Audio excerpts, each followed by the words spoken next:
شروع اللہ کے نام سے جو بڑا مہربان نہایت رحم والا ہے۔ ناظرین، انسان چرند و پرند سب رزق کے حصول میں دن رات ایک کر دیتے ہیں، حالانکہ انسان کو گھبرانا نہیں چاہیے، کیونکہ رزق کا وعدہ میرے اللہ رب العزت کا ہے۔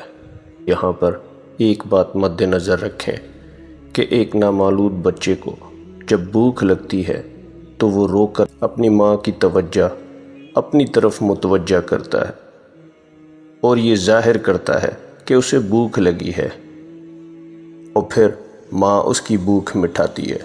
کوشش تو لازم ہے حصول رزق کے لیے، اور ساتھ میں یقین بھی کہ اللہ پاک رزق ضرور دیں گے۔ آج آپ کو نبی کریم صلی اللہ علیہ وسلم کا تجویز کردہ عمل بتاتا ہوں، جس میں رزق کی تنگی دور ہو جائے گی اور آپ بے بہا رزق پائیں گے انشاءاللہ۔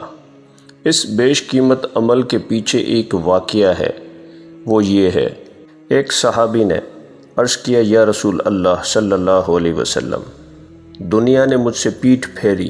آپ رسول اللہ صلی اللہ علیہ وسلم نے فرمایا، کیا تمہیں یاد نہیں جو تسبیح ہے فرشتوں اور مخلوق کی، جس کی برکت سے روزی دی جاتی ہے؟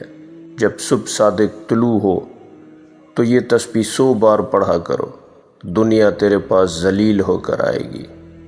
وہ تسبیح ہے، سبحان اللہ و بحمدہ، سبحان اللہ العظیم، استغفر اللہ۔ وہ شخص چلا گیا، کچھ مدت ٹھہر کر دوبارہ حاضر ہوا، عرض کیا، یا رسول اللہ صلی اللہ علیہ وسلم، دنیا میرے پاس اس کثرت سے آئی، میں حیران ہوں، کہاں اٹھاؤں کہاں رکھوں؟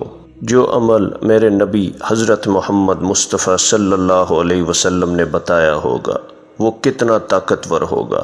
آپ یقین کے ساتھ یہ عمل کریں اور پھر کمال دیکھیں، انشاءاللہ رزق ملے گا اور آپ حیران رہ جاؤ گے۔ ہو سکے تو اپنے عزیز اور دوستوں میں یہ شیئر کریں تاکہ زیادہ سے زیادہ لوگ مستفید ہو سکیں اور رزق کی پریشانی سے نجات حاصل کر سکیں، آپ کو مجھے دعائیں دے سکیں۔ دین کی بات پھیلانا ثواب ہے۔ دعا ہے اللہ ہم سب کو دین پر چلنے کی توفیق عطا فرمائے، آمین ثم آمین۔